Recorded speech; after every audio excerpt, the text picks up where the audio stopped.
Com o aumento da volatilidade nos mercados financeiros globais causado pela pandemia, o aperto monetário doméstico e a Selic a 2 dígitos, uma pergunta aparece no horizonte. Como fica o cenário dos FIIs? Tokenização de ativos, blockchain, assembleias e consultas virtuais? A Vortex apresenta sua visão sobre as novas fronteiras dos fundos de investimento imobiliários. Um cenário desafiador, mas que pode trazer um futuro muito promissor para quem inova, escala, coloca o investidor no centro, reduz custos e facilita a gestão dos produtos. Qual é o melhor caminho para alcançar tudo isso? Tecnologia, ir além, criar soluções, trazer novas visões, formas de fazer e pensar, a partir de novos modelos e formatos, com foco em benefícios para gestores e investidores. Para se antecipar ao futuro, é preciso ir além. Conheça a nossa visão aqui. Vortex Beyond. Olá, boa tarde a todos. Sejam muito bem-vindos ao evento de lançamento do Anuário QBAR de FI. É sempre um prazer receber vocês e, dando sequência ao nosso evento, eu vou apresentar agora a Sala Vortex, que vai trazer como tema as novas fronteiras dos FIs. Vamos contar com a participação da Mariane Kondo e da Tatiana Penido, sócios do Matos Filho Advogados, do Thiago Schober, Head de Desenvolvimento de Novos Negócios na Vortex, do Flávio Canho, sócio responsável pela gestão de fundos de recebíveis na Quiné Investimentos, e do Osnei Gomes, Head of Fund Trust na Vortex. Bom, pessoal, vou deixar vocês com a Sala Vortex, aproveitem o bate-papo, façam perguntas através do chat e eu vou passar a palavra agora para o Osnei. Até mais. Obrigado, Rafa. Bom, boa tarde, pessoal. Prazer ter vocês aqui conosco hoje. Queria começar agradecendo Mariane, Tatiana, Schober e Flávio pela presença aqui conosco para a gente, enfim, ao longo dos próximos 60, 90 minutos, discutir aqui um pouquinho, tentar trazer uma visão de futuro.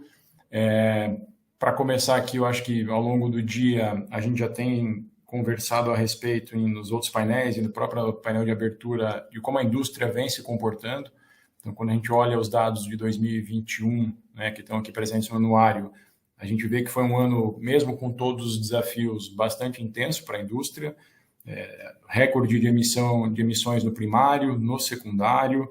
A gente viu o número de cotistas saindo de uma base, né, de um número simbólico ali em 2020, onde atingiu 1 milhão de cotistas, rompendo a barreira de 1,5 milhão de cotistas. A gente vê uma liquidez no secundário cada vez maior, seja em volume e número de transações, assim como o PL da indústria e o número de fundos, né? Então, mesmo com os desafios, o passado recente tem mostrado dados bastante interessantes para a indústria de fundo imobiliário.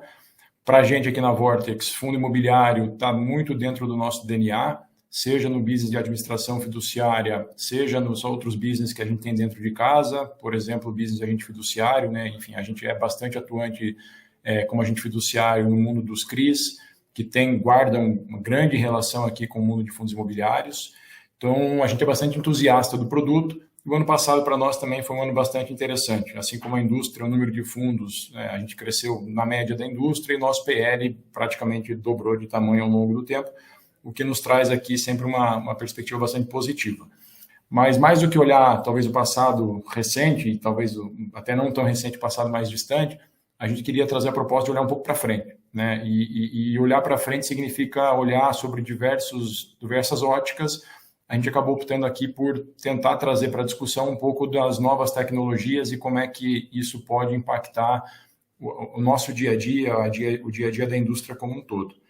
E para isso, enfim, acho que a ideia aqui é tentar trazer um pouco de visões distintas, uma visão mais regulatória, tributária, uma visão do gestor, aqui representado pelo Flávio, e também trazer esse lado mais da tecnologia. Acho que o tema de tokenização está bastante em voga, a gente tem discutido bastante, e a ideia é tentar juntar essas três visões e entregar aqui uma discussão bastante profunda, tá?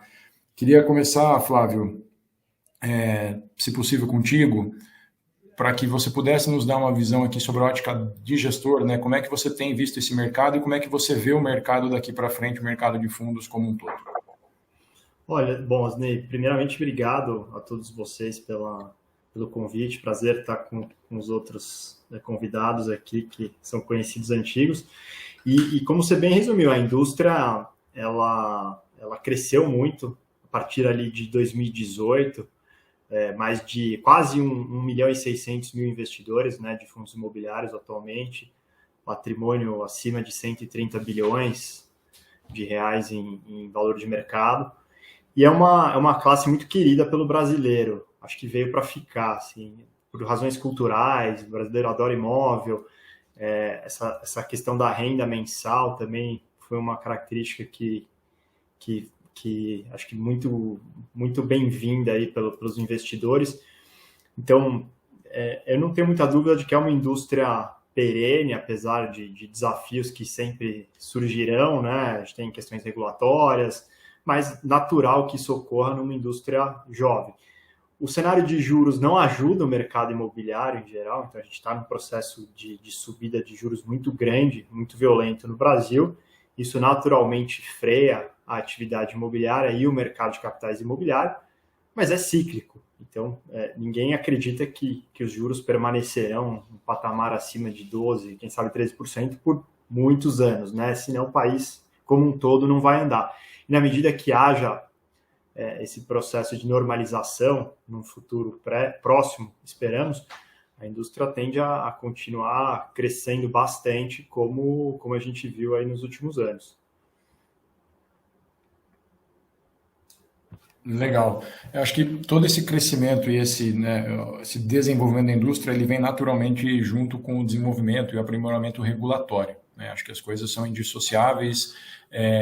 A gente vem experimentando aqui algumas discussões em maior ou menor grau na indústria de fundos como um todo, sobre o aspecto regulatório.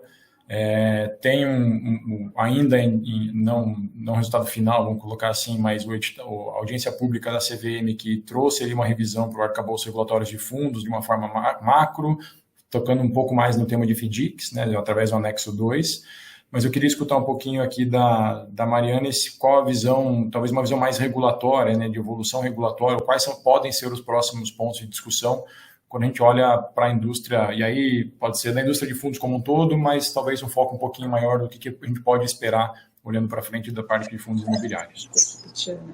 Claro. Bem, primeiro de tudo, boa tarde, gente. Obrigada aí pela oportunidade, é sempre um prazer estar aqui com vocês. Acho que, Osnei, você fez uma ótima introdução, né? Do ponto de vista macro, a gente ainda está aí acompanhando os 2 projetos de lei, né, que vão tratar sobre esse assunto. E do ponto de vista regulatório é muito isso. Acho que o mercado ele veio antes, né, da regra, e a gente tem vários fundos já que investem aí em criptoativos, NFT e tudo mais. E a gente está nesse momento que a CVM ainda não tem uma regra específica, né? A gente tem alguns entendimentos, ofícios circulares e tudo mais que já tratam do assunto. A gente tem aprovações específicas de fundos para esse tipo de ativo, mas a gente ainda não tem uma regra de fundos que de fato abarca ainda esse assunto, né? Então, com relação aqui ao edital de audiência pública, que é conhecido também como marco regulatório dos fundos, né, que a gente atendeu aí no final do ano passado, e Matos Filho aqui comentou, né, a regra como um todo, a gente também sugeriu aqui a inclusão já desse tipo de ativo digital no rol de ativos financeiros, para a gente não ter mais discussão se é ou não é um ativo financeiro, qual é o tipo de fundo que pode investir nele e tudo mais. E estamos aqui aguardando ansiosamente por essa regra, né, que deve vir aqui ainda esse ano, para já trazer um pouco mais de conforto com relação a essa discussão, né, que hoje a gente vai muito no caso a caso. Mas acho que a gente está vendo com muito bons olhos, é uma evolução normal da indústria, né? Não tem porquê isso não acontecer. E é claro que a regra está vindo aí, todas as preocupações que a CVM já trouxe aí em ofício circular, a próprio Banco Central com relação ao assunto, lavagem de dinheiro, tudo isso que a gente tem que se preocupar, custódia. Acho que tudo isso de alguma forma vai ser regulado ao longo do tempo, né? De uma forma muito mais específica e detalhada. E enquanto isso a gente tenta fazer aí, na medida do possível, que você já também vai provavelmente falar aqui um pouco mais, no contexto de sandbox e tudo mais, a gente já vai discutindo um pouco esse assunto, né? Já vai trazendo um pouco mais para a realidade esse assunto e vamos acompanhando como o mercado está evoluindo, né? Esses fundos e tudo mais, que, de novo, é um mercado regulado, né? Diferente do que a gente vê aí de investimento direto e tudo mais, a gente está falando aqui ainda de um mercado muito regulado. Quando a gente traz para uma indústria de fundos de investimento, é uma indústria muito madura, né? Uma indústria que, de fato, o gestor e o administrador são instituições reguladas, são fiscalizadas pela CVM. Então, isso também traz um conforto e uma segurança para o mercado, para a gente não ver aquelas notícias que a gente vê aí no jornal, de pirâmide e tudo mais. A gente está trazendo essa discussão aqui para uma questão mais séria, né? Tá subindo a barra na discussão, o que a gente acha que é muito importante para o mercado também. Legal. Can, eu queria aproveitar um outro ponto que eu acabei citando, você também passou por ele, que é um tema cada vez mais presente, que é o volume de cotistas, né? A gente está falando de uma indústria que possivelmente há 5 anos atrás, 6 anos atrás, girava em torno de 100 mil cotistas, e a gente já rompeu aqui o número de 1.600.000 investidores, na sua grande maioria investidores pessoa física, até porque você bem colocou, tem uma questão cultural, tem a questão do fluxo financeiro com a isenção, né, um produto que atrai muito a pessoa física, e isso faz com que a indústria como um todo tenha que se adaptar, e alguns desafios eles aparecem, né? Acho que o grande ponto aqui que a gente, quando olha um fundo com um passivo bastante pulverizado, muitas vezes com centenas de milhares de cotistas, acho que a primeira pergunta que vem é ok, né? E como é que a gente toca essa relação gestor, administrador, regulador, cotista? E aí eu queria aproveitar e pegar um pouquinho da tua visão sobre isso, como é que se dá essa dinâmica hoje com vocês, enquanto gestores de fundos com uma base bastante considerável de cotistas e eventuais desafios que vocês encontram nesse cenário ou, enfim, oportunidades na visão de vocês. É um ponto bem interessante, assim, porque essa pulverização ela é uma característica muito bem-vinda do passivo. No entanto, ela gera um desafio operacional gigantesco quando você pensa na deliberação de temas, às vezes temas até que melhorariam muito a vida do próprio investidor, mas dependendo do quórum, os fundos imobiliários têm que ter 25% ali de participação, dependendo da matéria, e é muito difícil você viabilizar uma reunião física impossível, né? Se não, alugar o estádio do Morumbi. E olhe lá. Então, o virtual ele se tornou necessário. Acho que não tem dúvida disso.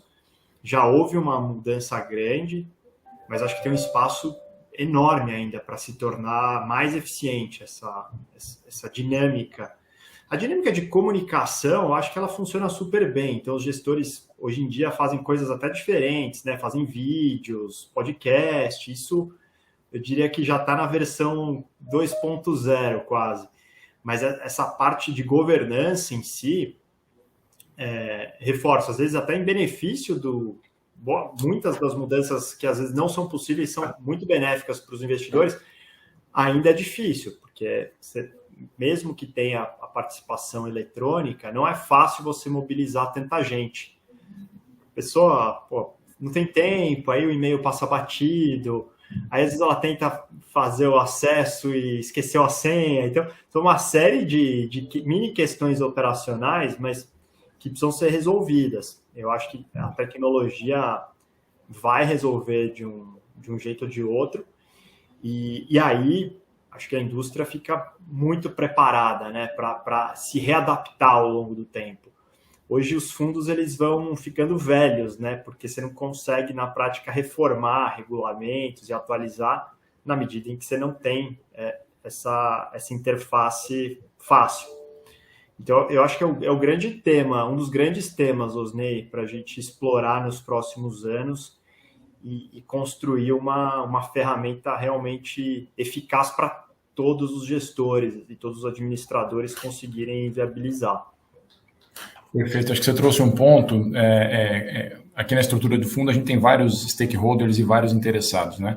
Naturalmente, administrador e gestor têm uma relação bastante próxima, porque no final o fundo, até na nova norma de fundos que está para ir, né, tá para sair, equipara-se os dois como prestadores essenciais, apesar de hoje em dia, né, o administrador carregar uma maior responsabilidade, mas os interesses são, na grande maioria das vezes, bastante comuns e os mesmos interesses, né? Eu brinco que só as dores são distintas, né? Muitas vezes o gestor tem por benefício do próprio fundo, por benefício dos cotistas, como você disse, reformar o regulamento e trazer uma nova possibilidade, e o administrador hoje é quem acaba tendo essa carga, vou chamar assim, operacional, para buscar viabilizar. Acho que a gente, ao longo do tempo, viu esse processo evoluir. Todo mundo aqui, ou boa parte, talvez quem esteja aqui, talvez ainda se lembre de receber as cartas de convocação em casa, né? Esse modelo evoluiu para o e-mail. Acho que a indústria vinha evoluindo a passos curtinhos, ainda não tão rápidos ao longo do tempo.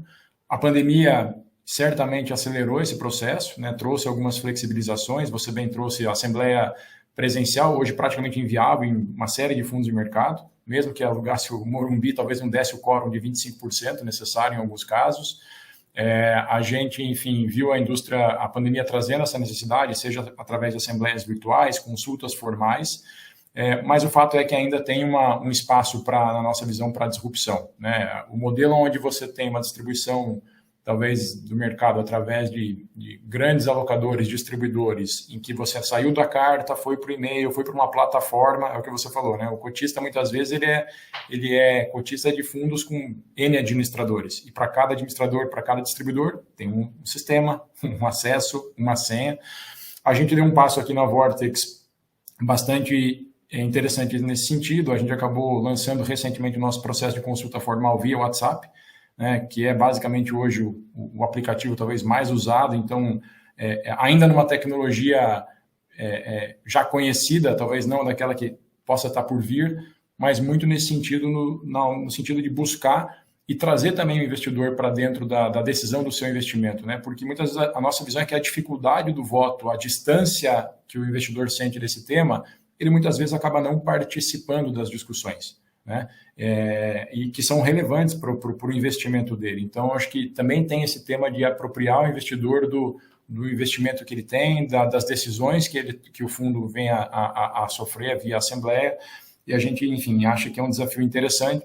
Certamente outros capítulos virão depois de tecnologia, mas eu queria talvez voltar um pouquinho aqui para a Mari e entender se existe na visão, em alguma discussão recente, ou se a Mari entende que tem algum espaço para revisitar eventualmente esse tema de quórum, né? Não sei, de novo, quando a gente olha o cenário anterior, onde o mercado inteiro tinha 100 mil cotistas, né, você tem um quórum de 25% num fundo, talvez fosse razoável, né? Ou factível. A hora que a gente vai para fundos que tem 300, 400 mil cotistas, esse número já fica bem mais distante e, por vezes, você fica limitado.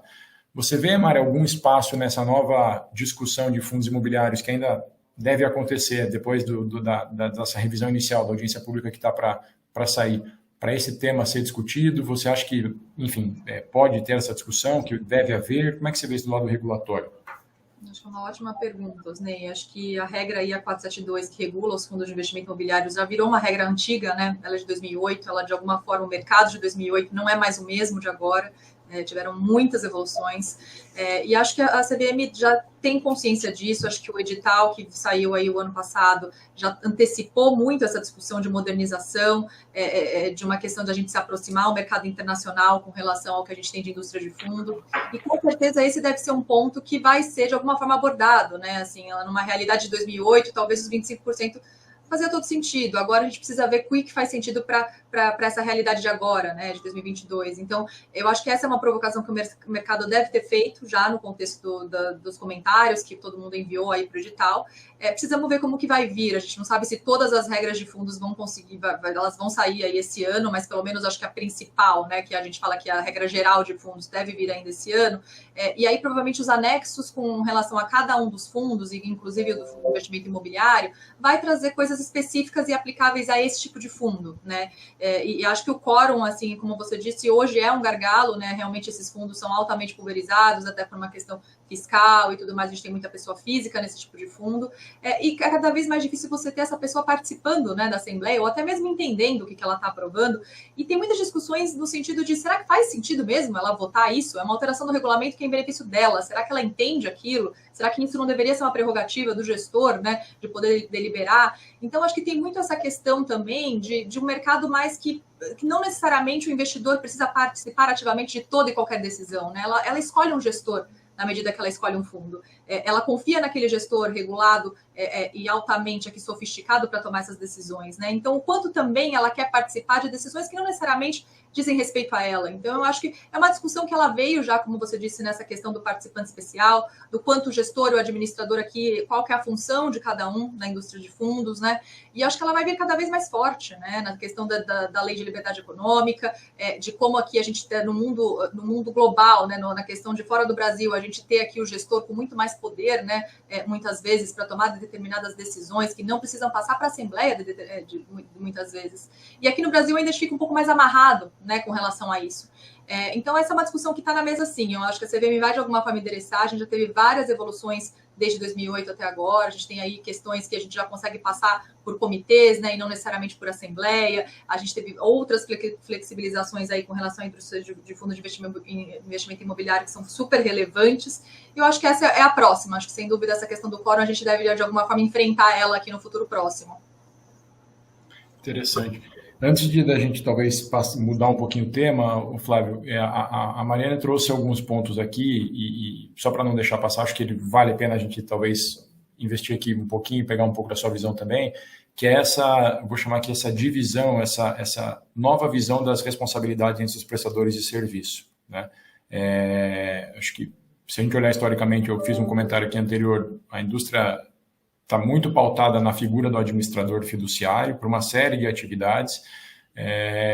Quando a gente sabe que, na prática, o gestor tem uma representatividade super relevante na estrutura, né? Os produtos, na sua grande maioria, são originados por uma demanda do gestor, por uma oportunidade de mercado, e ele busca aí sim um prestador de serviço de administração para que possa viabilizar aquele produto. E aí depois o administrador formalmente contrata o gestor, né, para gerir o produto que ele mesmo idealizou, mas no novo arcabouço regulatório o que se tem é talvez uma redivisão de responsabilidades entre administrador e gestor, talvez aproximando um pouquinho mais de práticas externas. Como é que vocês, na figura de gestor, enxergam essa redivisão, essa possível nova relação entre administrador e gestor e eventualmente, os pontos aqui de prós e contras nessa nova divisão? Como é que você vê um pouquinho desse tema? Acho que é natural, né, você ter uma reengenharia, porque é uma indústria relativamente já antiga em termos normativos e que evoluiu muito rápido. Então, no começo ela demorou um pouco para evoluir, mas últimos 5 anos, de modo mais claro, ela se aflorou rapidamente. Então, a regulação ela não reflete necessariamente a dinâmica do que está acontecendo atualmente. E aí é natural fazer esses ajustes, inclusive dando mais poder para o investidor, no sentido dele delegar mais até. Porque hoje, acho que a Mari estava comentando que o investidor, de fato, ele tem muitos direitos, mas às vezes é tão complexo essa operacionalização que ele não exerce esses direitos e acaba se prejudicando, porque o gestor não tem autonomia, ou o administrador também não tem, para tomar a decisão de ofício, né? Ainda que seja uma decisão favorável àquele cotista. Então, eu acho que tem que ter uma revisão com base nesses novos paradigmas, né? De olhar qual é o papel atualizado do gestor, qual é o papel atualizado do administrador e até que ponto o investidor tem que participar de 100% do processo, senão melhor ele virar o gestor, né? Se de fato tiver esse nível de burocracia, muitas vezes, para a tomada de algumas decisões, não deixa de fazer sentido, né? Essa transferência de responsabilidade que o investidor passa para o gestor. Então, eu acho que faz sentido, sim, a revisão. Difícil objetivar onde tem que estar exatamente a atuação de um versus do outro, mas é fácil de entender onde estão as dores, né? A gente já falou de várias aqui. Então, eu acho que o caminho seria partir dessas dores e tentar redistribuir esses direitos e obrigações entre essas três partes principais. Não, sempre tem outras partes, mas de fato quem está muito no dia a dia é o gestor, o administrador e naturalmente o investidor. Então acho que teria que ser um paradigma de tentar resolver essas dores olhando para frente. Perfeito. Quando a gente olha um pouco do que a gente vem discutindo aqui, né, a gente está falando do como a indústria vem evoluindo, a gente acabou tateando aqui um pouco o que eventualmente vem pela frente aqui de discussões mais macros do ponto de vista regulatório, das novas mudanças que estão por vir aqui. Acho que, fazendo um parênteses aqui, fundo imobiliário ainda tem talvez uma peculiaridade, ainda que tem uma lei, né, que de alguma forma acaba regrando também o ativo, o fundo, o veículo, no caso, e as relações também, né? Acho que é um pouco diferente dos demais fundos. O fundo imobiliário tem essa particularidade, então talvez exija aqui um esforço maior, né? Porque talvez passe ali por uma necessidade de alteração legislativa, então tem uma complexidade talvez maior aqui um pouco na discussão, mas acho que estou bastante alinhado contigo, Flávio, de que é um caminho natural, né? Acho que a indústria se acomodando à realidade, uma indústria madura, onde os players são de fato fiscalizados, a Mariane trouxe bem esse ponto, são regulados, são supervisionados, nada mais natural do que a gente, de tempos em tempos, revisitar e entender onde tem essas oportunidades, né? E aí, quando a gente olha tudo isso acontecendo, potencialmente vindo pela frente, a gente volta e agora traz para um tema que talvez aqui seja um tema mais disruptivo do ponto de vista prático, né? Que muito tem se falado sobre tokenização nos mais diversos fóruns e temas, e aqui na indústria de fundos como um todo e fundo imobiliário não é diferente, né? A gente entende que o tema, de forma geral, tem uma capacidade de disruptar e mexer bastante com o universo de investimentos.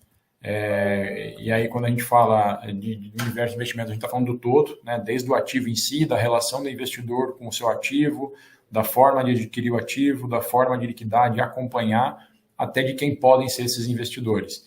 E aí eu queria trazer o Schober aqui um pouquinho para a conversa, o Schober, para ele poder nos dar aqui como pano de fundo um pouquinho dessa visão do conceito de tokenização, como é que esse mercado tem evoluído, seja no mundo, mas aqui no Brasil, em que fase a gente está hoje nessa discussão de tokenização de ativos aqui no mercado local, para depois a gente trazer o tema para dentro do universo dos fundos imobiliários. Boa tarde, Osnei, e aos outros aí participantes. De fato, a questão de tokenização, e a tokenização nada mais é do que utilização da blockchain para, enfim, em diversas áreas você facilitar as relações, você trazer mais segurança, porque assim, a blockchain, ela traz consigo no seu DNA a questão de segurança. É claramente uma tecnologia que possibilita você ter um nível muito forte de certeza das transações, de confiabilidade, sem, contudo, você ter que centralizar isso. E aí que vem a segunda palavra, que é muito ligada à tokenização, que é democracia. E aí, por que democracia? Até hoje, enfim, blockchain já é um pouco mais antiga, até 10 anos atrás, imagina uma relação de compra e venda de um imóvel. Você necessariamente tinha que ter uma entidade centralizadora. No Brasil são os cartórios.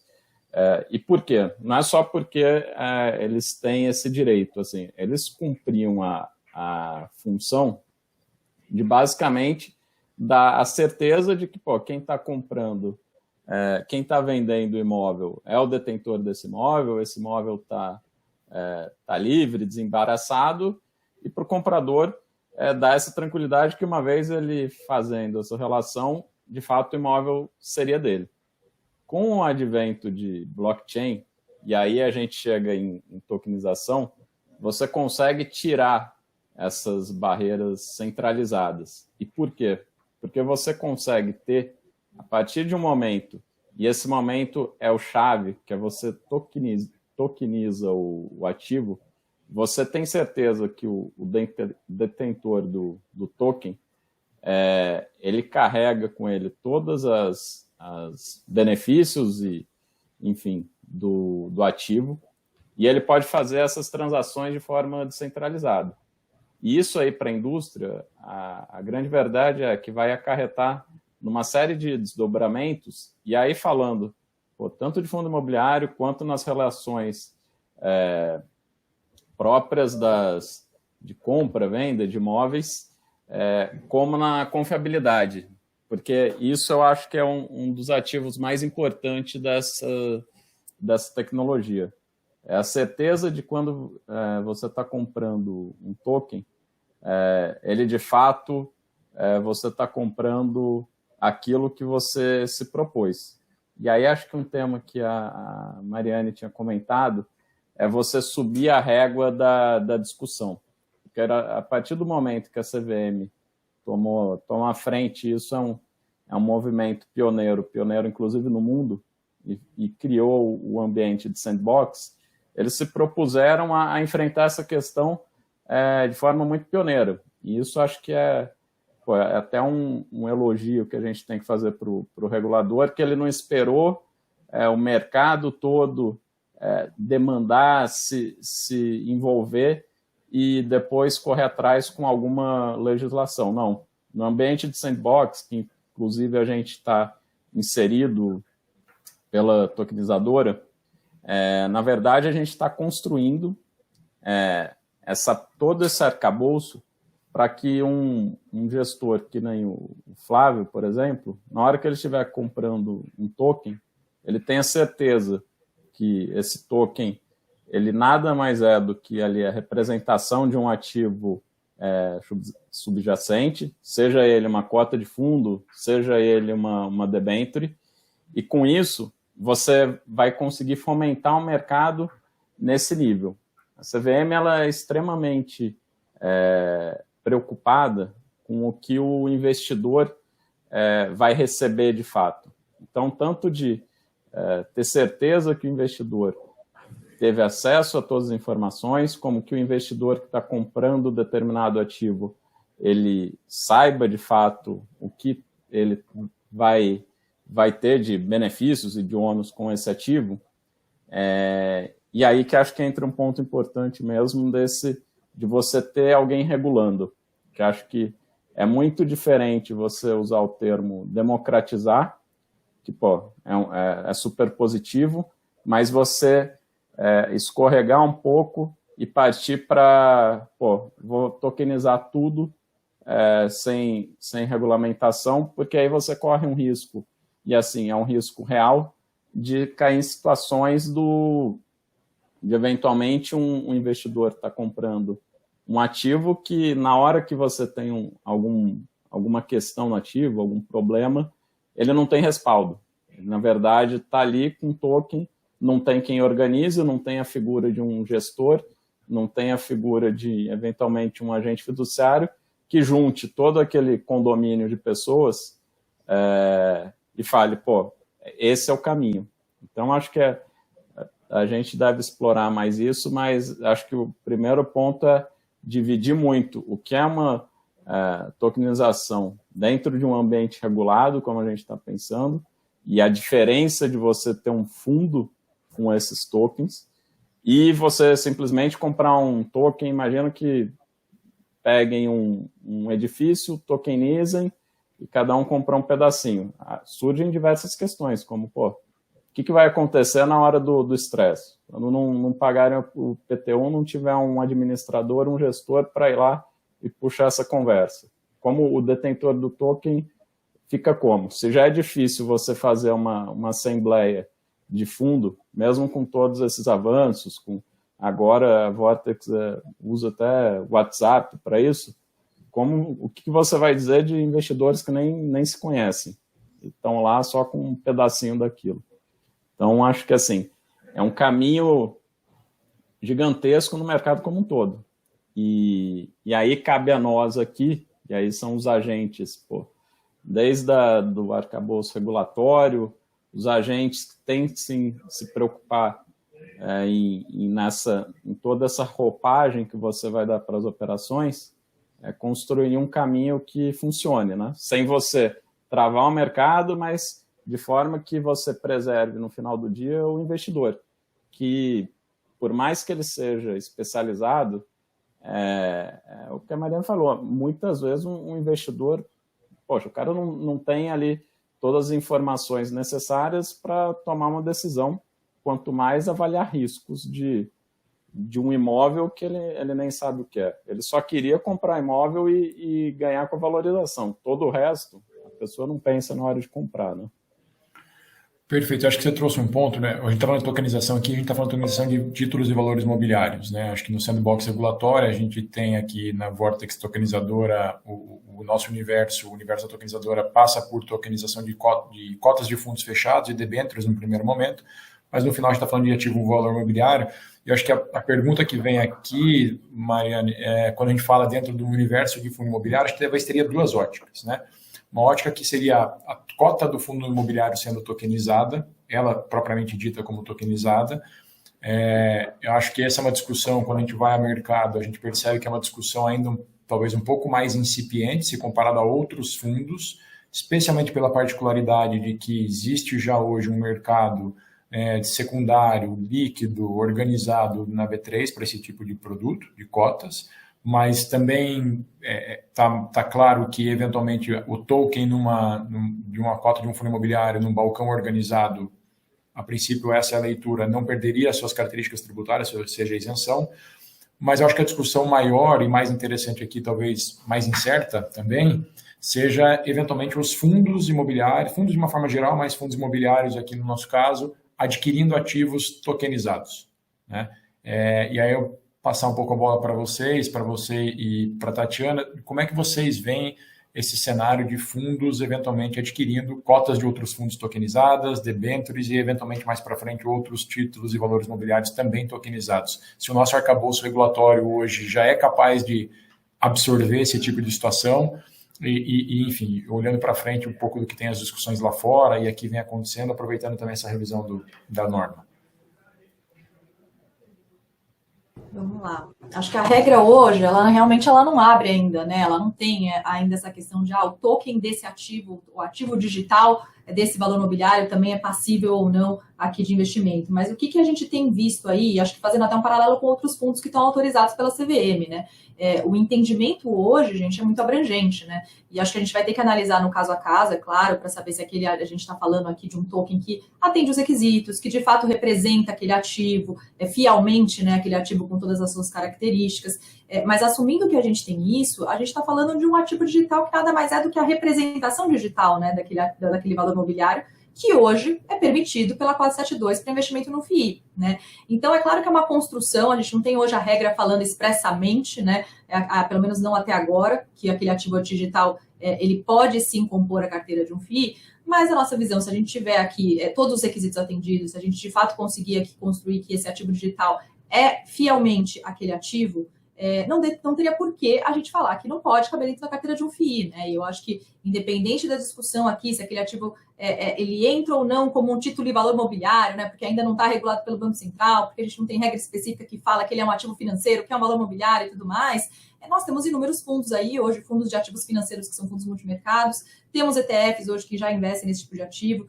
Provavelmente a gente vai evoluir já logo mais para um FII também, que provavelmente vai ter também esse tipo de ativo. É tudo uma construção feita junto com um órgão regulador, é claro, e que a gente tem que conseguir com a base regulatória que a gente tem hoje, né? E eu acho que na medida que esse mercado vai evoluindo, que as discussões vão evoluindo, como vocês mesmos mencionaram aqui, a gente está num momento que a CVM está muito aberta, né, para discutir, para entender quais são os gargalos, para entender o que a gente tem aqui de desafio pela frente. E na medida que a gente vai passando por esse caminho, né, acho que a regra vem como consequência, né? A gente fala muito aqui com a Tati, inclusive, que ela está muito mais acostumada na esfera fiscal a ter uma situação e não ter a regra, né? Porque a questão de lei no Brasil com relação a tributos é diferente da velocidade, muitas vezes, que a gente tem numa questão infralegal de regulamentação de CVM e Banco Central, né? Mas eu acho que é uma realidade, gente. O mercado é muito dinâmico, nem sempre a gente vai ter uma regra já específica para aquele ativo, a gente precisa ter conforto regulatório e legal para construir o argumento de que é, sim, representativo daquele ativo financeiro e que, de fato, pode na carteira do FII. Acho que Perfeito, Mari. Acho que você falou um ponto que é exatamente isso. O mercado é muito dinâmico. Eu acho que a CVM é um órgão muito aberto a fazer essa construção conjunta. E acho que, infelizmente, a gente não tem essa mesma abertura e esse mesmo dinamismo do ponto de vista da legislação tributária. A legislação tributária nunca está catch-up com os avanços, né, do lado regulatório e com os avanços no mercado. Então, você brincou que a 472 é de 2008, a lei que dá o regime tributário do FII é de 99, né? E, enfim, depois a gente não teve nenhuma grande alteração, tirando a da 11.033, mas assim, a gente realmente não tem esse dinamismo e também não temos um sandbox tributário, né, que nos permita testar, né, com a tranquilidade de que a gente vai ter a benevolência do fiscal, de entender que ninguém está querendo fazer nenhuma sacanagem, de que a gente está, na verdade, de novo, testando, a indústria está evoluindo e a gente está, de novo, inovando aqui como a gente tem que fazer mesmo. Então, acho que dito isso, né, fazendo esse pequeno disclaimer de como a realidade tributária realmente é diferente do regulatório, eu acho, como eu vejo essa situação, eu acho que enquanto a gente estiver tokenizando, né, ativos que já pudessem estar dentro da carteira de um FII, e aí realmente só fazendo a representação digital, né, tipo de um CRI, ou de, enfim, de algum ativo que já pudesse estar dentro da carteira do FII, eu acho que a gente não deveria realmente ter nenhuma grande polêmica, né, porque a gente só está mudando a forma que a gente está representando. Aí quando a gente para pensar que a tokenização pode ir muito além disso, né, então assim, eu posso de repente tokenizar um terreno no metaverso. Então, assim, isso aí caberia dentro de um FII, aí acho que a gente já talvez tivesse uma dificuldade um pouco maior, né? Porque a lei fala em empreendimento imobiliário, será que isso caberia, será que isso não caberia? Quando se eu pegar um ativo e fatiá-lo em vários tokens, né, que também é algo que pode vir a ser feito no futuro, será que isso deveria caber dentro da carteira e não desnaturar aquilo que pode estar dentro da carteira do FII para não prejudicar a isenção do cotista? Acho que talvez sim também, né? Se a gente for na linha de que eu estou falando de um pedaço de um ativo que não perdeu a sua natureza, e não um ativo que se transformou em outro, né?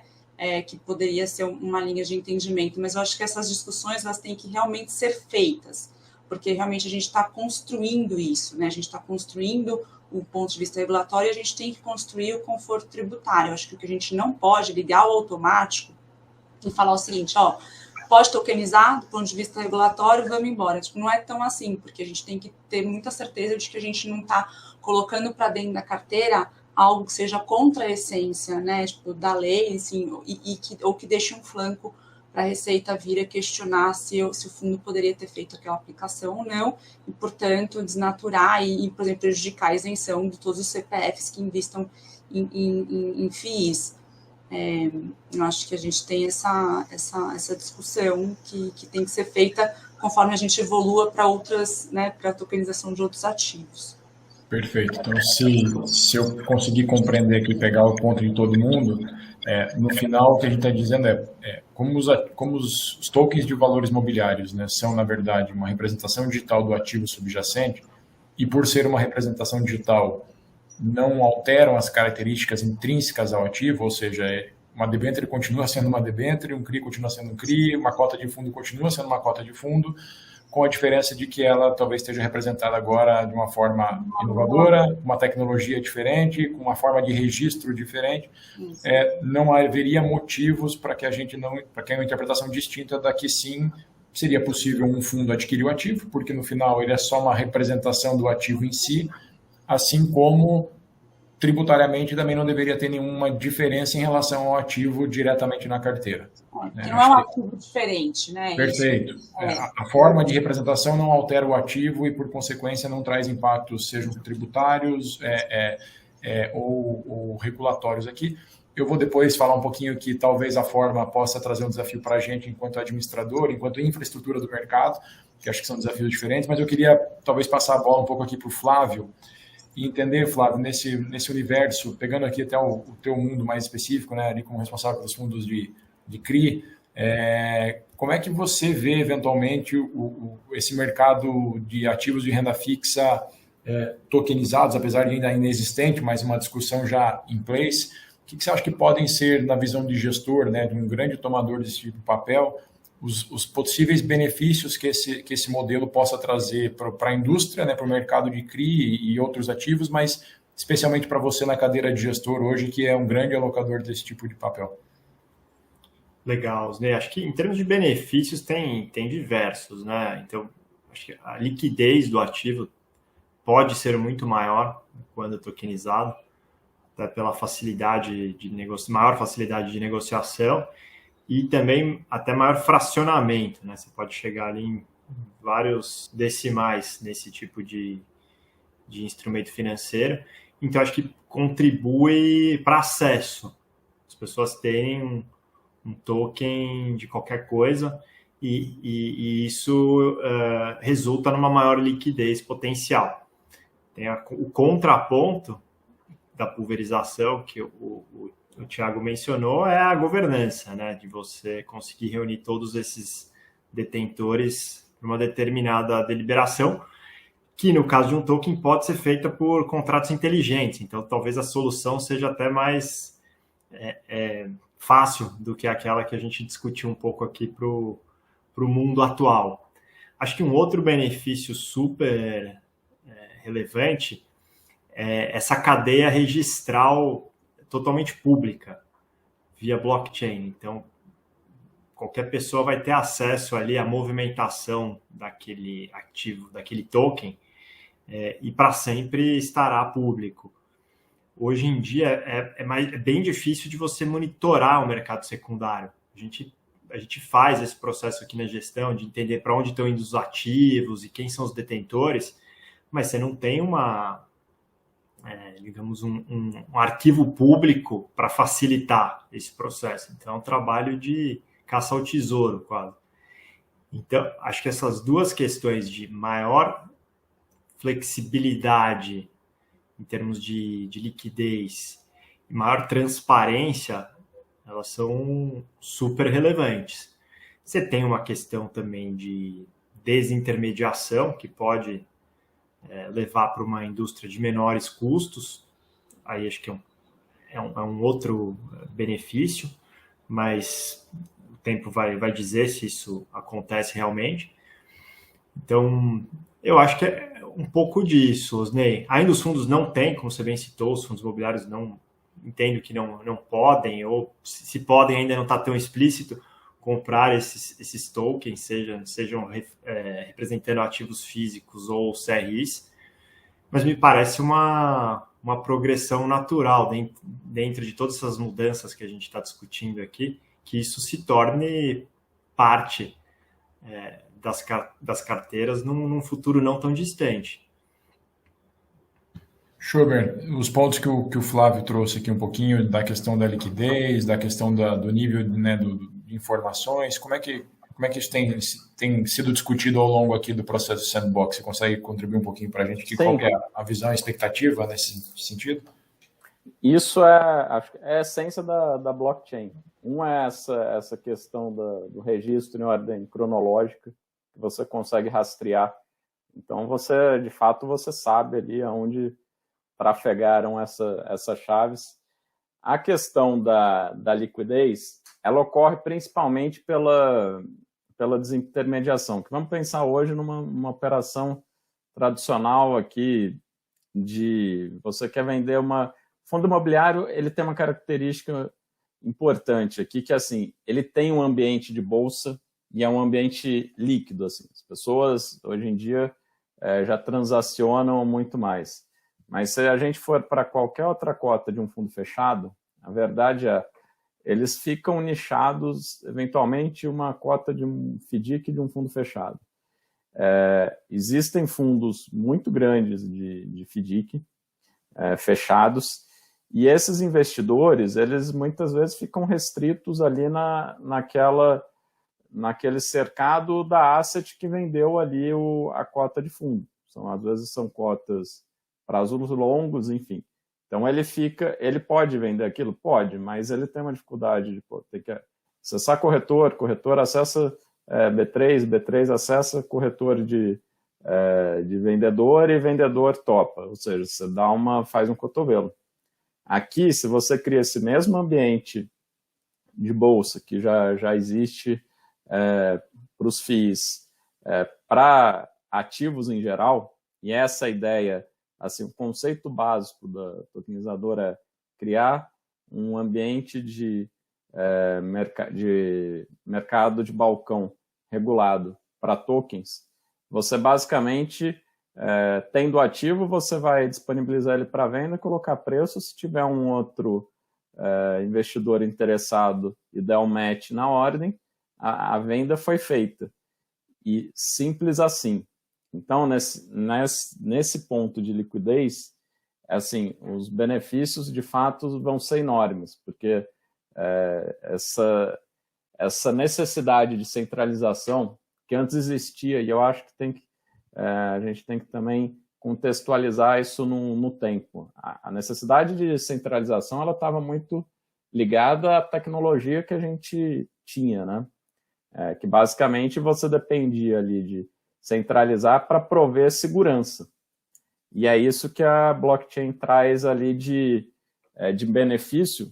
E aí, quando a gente fala de tokens, de criptomoedas, que é o expoente maior, e às vezes até tem muito essa confusão, criptomoeda, blockchain.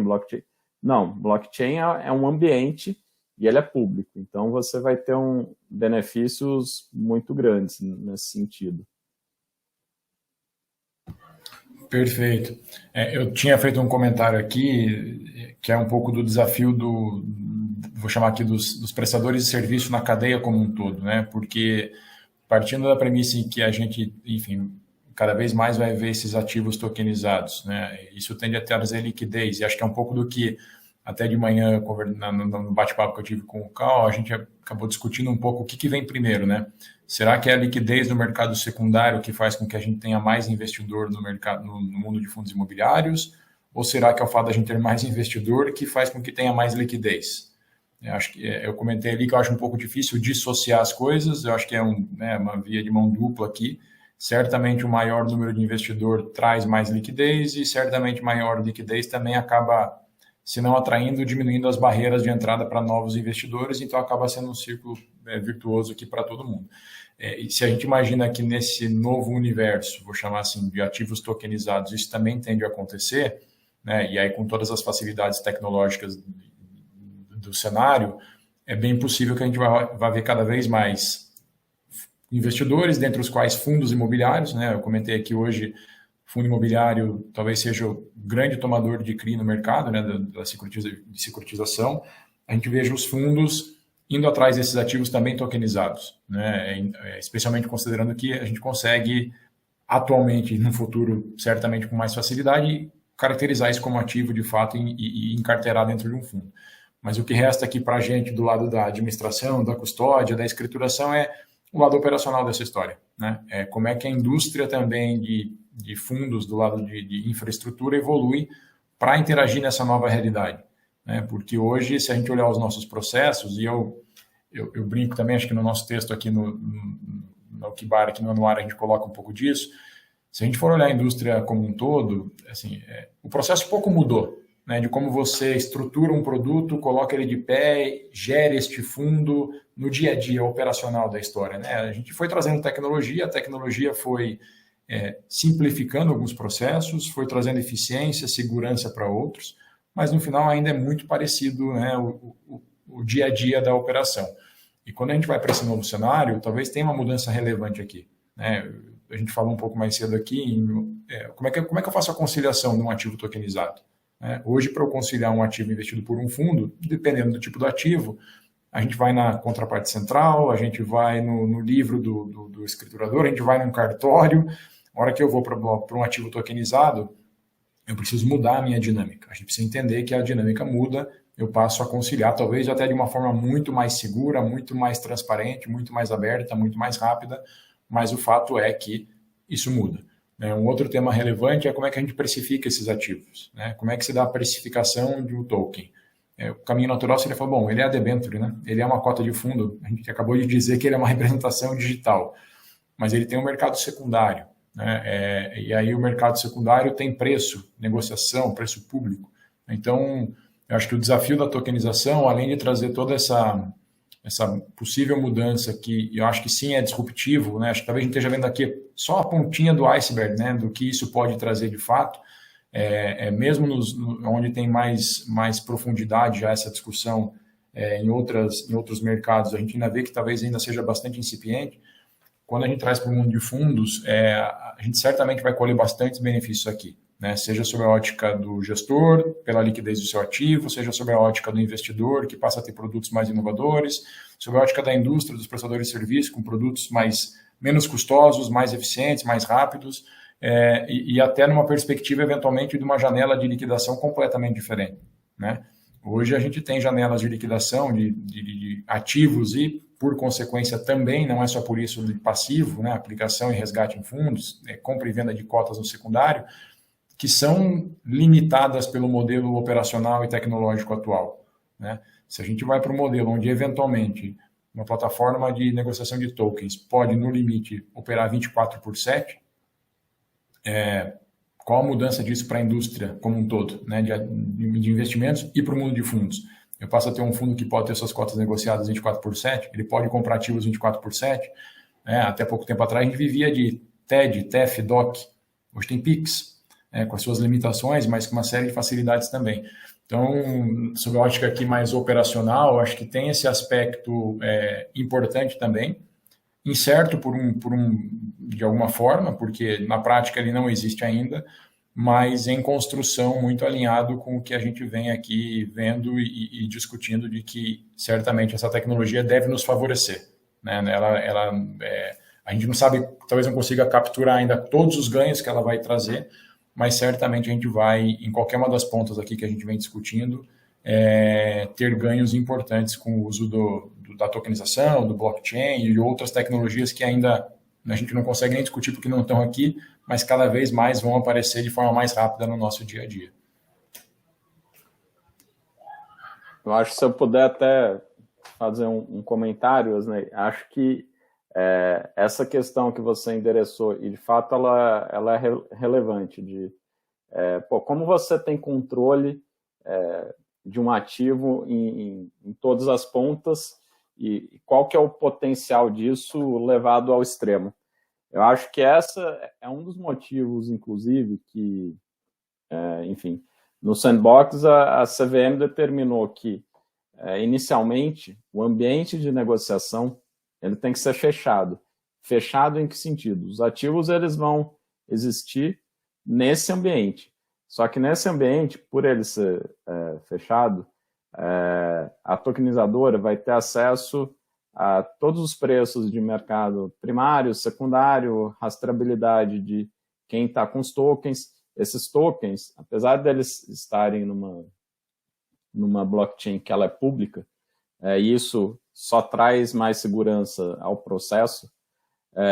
Esses tokens eles vão ficar dentro desse ambiente como uma câmara de liquidação. E aí é o que inicialmente facilita ali na questão de todo esse tipo de informação. Porque se você for pensar, e eu não tenho dúvida que isso alguma hora vai caminhar para quando, enfim, o regulador tiver mais conforto, o mercado for amadurecendo, eu poderia pegar um token e transacionar numa outra exchange. Não teriam dificuldades técnicas, vamos dizer assim. Só que eu acho que é isso, acho que é um processo que ele está sendo construído aqui, por pessoas, enfim, conversas como essa, conversas como com a CVM, e acho que a ideia e, enfim, o que a gente tem feito muito é conversar para o mercado, para também trazer um pouco disso para a CVM, que, como a Mariane falou, eles estão super abertos a conversar, porque ele é um regulador e ele tem, assim, acho que a função dele aqui é fundamental no sentido de delimitar riscos e, enfim, até onde um investidor pode ir ou não ir. Porque a gente depende de um regulador para não saírem coisas que podem prejudicar toda a indústria, como, enfim, um processo de pirâmide, de token, seja lá o que for, porque é isso, no final do dia, se você não tem essa entidade muito regulada, você está sujeito enfim, a diversos tipos de problemas que podem ocasionar. Não é um fato que todos vão fazer, mas você tem um risco maior. Por isso que, nesse caso, acho que a regulamentação é importante, e mais importante ainda é esse fato da CVM estar puxando essa conversa. Tá? Mário, do seu lado eu vi que o Thiago foi comentando e você concordava ali, né, com os pontos dele. Você vê mais algum ponto em relação a esse lado mais regulatório, seja da tokenização em si, dos fundos, que você acha que faça sentido a gente trazer nessa perspectiva de futuro da indústria, algum ponto de atenção? Acho que eu concordo com tudo que o Schober disse, Osnei. Eu acho que a gente tem uma responsabilidade muito grande, né? Acho que a questão aqui é que a gente está discutindo o futuro dessa indústria, né? Se a gente tiver um problema grande com relação a qualquer ativo, a qualquer fundo, a qualquer token, a gente pode estar matando essa indústria no futuro. Então, eu concordo com tudo que o Schober disse. Acho que a gente tem aqui uma responsabilidade. É muito legal ter essa porta aberta aqui com o regulador, né? Que está disposto a escutar, que está disposto a entender mais do mercado, e a gente pode testar junto com ele o que vai dar certo e o que também não vai dar certo, a gente vai tirar. Então, eu acho que essa é a nossa responsabilidade aqui. Então, acho que é muito importante essas discussões. É o que você disse, a gente hoje sabe o que está aqui no curto prazo, né? Mas no médio e no longo prazo tem tanta coisa que a gente vai discutir, tanta coisa que a gente vai descobrir ainda nessa indústria, que não dá nem para a gente antecipar, né? Ela é muito dinâmica. E o legal é a gente ter esse canal aqui de comunicação aberto com pessoas experientes que estão aqui para discutir o que pode dar certo e o que pode dar errado. É muito bacana. Perfeito.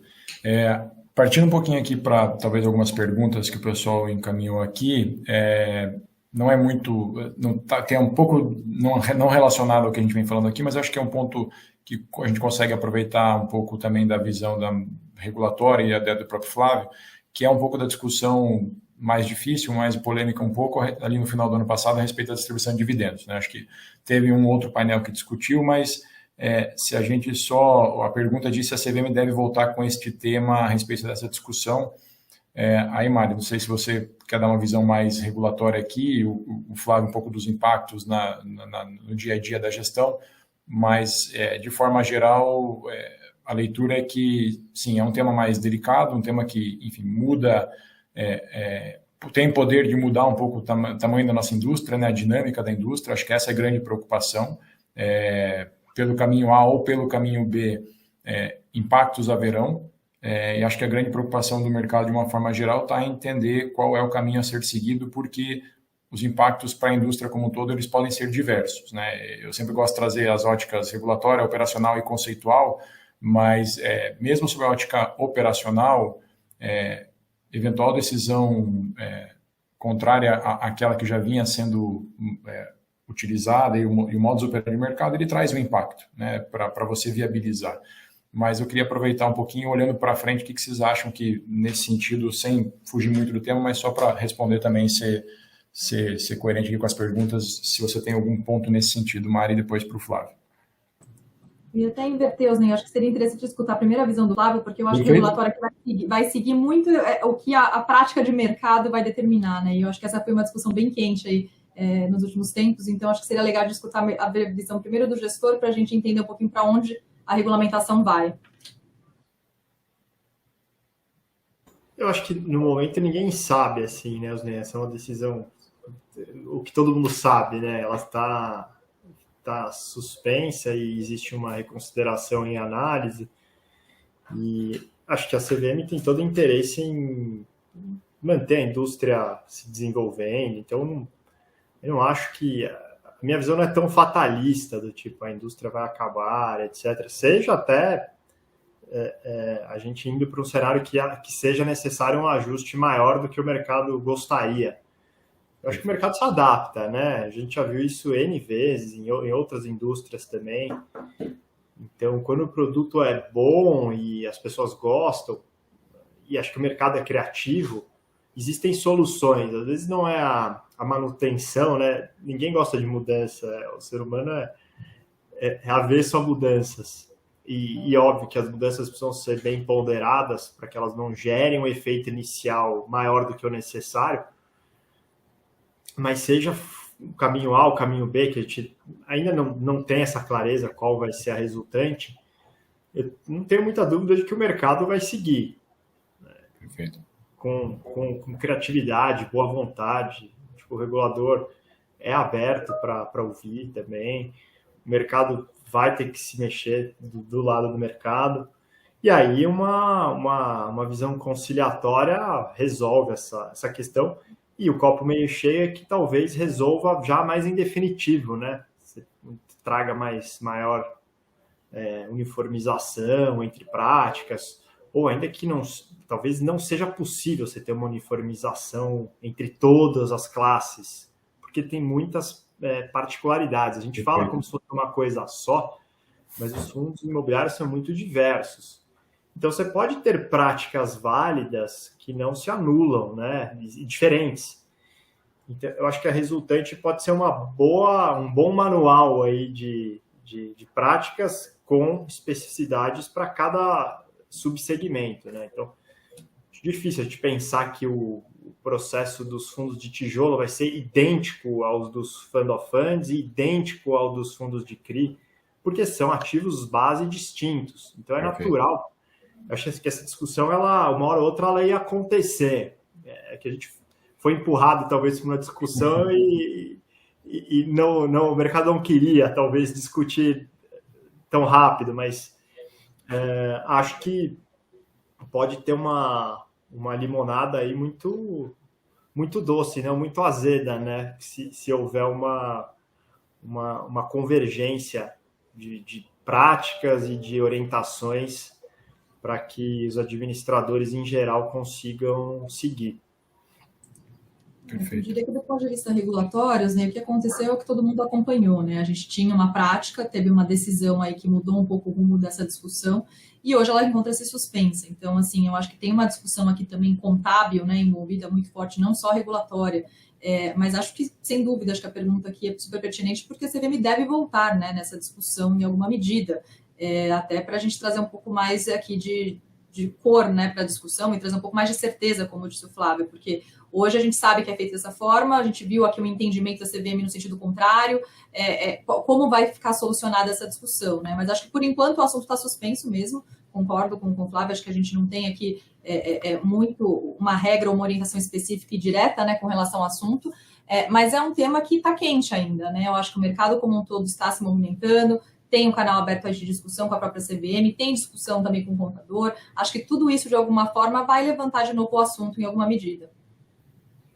Perfeito. E bastante em linha com o que o Flávio trouxe, quando a gente olha, né, pegando um pouquinho o nosso plano de fundo aqui, olhando para frente a indústria, certamente é uma decisão que pode sim trazer algum impacto, né? E quando eu falo impacto, não necessariamente ele é negativo, ele é um impacto no sentido de que mudanças podem ser necessárias, né, da forma de tratar, da forma de interpretar, da forma de operacionalizar, mas não me parece ser essa decisão, esse ponto que vai, de fato, fazer com que a gente tenha uma indústria muito diferente, né? A gente prefere acreditar que o que vem pela frente vai ser diferente, de novo, com base em tecnologia, com base em inovação, em criatividade, no avanço do mercado, né, no crescimento do mercado e nas demandas específicas. Eu acho que o Flávio trouxe um ponto que é super relevante. A gente tende a colocar tudo dentro de um único saco, né, fundo imobiliário, quando, na verdade, o veículo é utilizado para diversos fins, né? Então, um fundo de CRI é muito diferente de um fundo de tijolo, que, aliás, originalmente foi de onde os fundos imobiliários surgiram, né? Quando a gente fala de fundo imobiliário, até quase todo mundo imagina que é um fundo que compra um terreno, uma laje. Hoje a gente sabe que é muito mais do que isso, né? Acho que é uma indústria que cada vez mais os ativos, né, o próprio anuário nos trouxe aqui um pouco dessa informação de que a gente não vê mais, mesmo os ativos imobiliários, que talvez antes fossem mais concentrados numa região, hoje eles já estão bastante dispersos, né, no Brasil como um todo. A gente tem fundos com ativos imobiliários no Brasil como um todo, a gente tem fundos que têm operações mais exóticas, se é que a gente pode colocar dessa forma, mas com alavancagem, a gente tem fundo de fundos, então a gente tem um universo, uma gama muito ampla de fundos imobiliários, e certamente a indústria se adapta, né? O Flávio bem trouxe, independente das decisões e dos caminhos, a indústria tende a ser maior do que a decisão e a gente prefere acreditar que o que vai, de fato, mover a gente nos próximos passos é essa questão dessa disrupção. A gente não sabe qual ela é, talvez tenha alguns indicativos do que pode ser, mas certamente tem muita coisa por vir aí. Acho que se a gente não tiver mais nenhuma pergunta, dá mais um tempinho aqui para o pessoal colocar. Primeiro queria, mais uma vez, agradecer a todos vocês pelo tempo e pela disponibilidade de estar aqui com a gente. Acho que bastante, em uma hora e pouquinho aqui para a gente cobrir os assuntos. Acho que a gente conseguiu cobrir de forma até com certa profundidade, bastante profundidade os assuntos, né? Acho que alguns temas são menos simples e vão demandar ainda bastante discussão nossa do mercado como um todo, especialmente esse tema de tokenização. Mesmo para os próprios gestores, eu acho que, brincando com o Flávio aqui, ainda também não é um cenário muito claro, né? A gente está habituado ali ao ativo no modelo atual, quando a gente vai para a tokenização, ainda é um universo muito pequeno e talvez não esteja no radar de todo mundo ou com a profundidade de quem está, tipo o Schober, na indústria, né, discutindo, na vanguarda dessa discussão, é um tema mais natural, mas acho que a gente conseguiu cobrir bastante pontos aqui, super, super relevante a participação de vocês, então eu queria mais uma vez agradecer e deixar o espaço aqui, se alguém quiser deixar alguma provocação aqui olhando para frente, algum tema, por favor.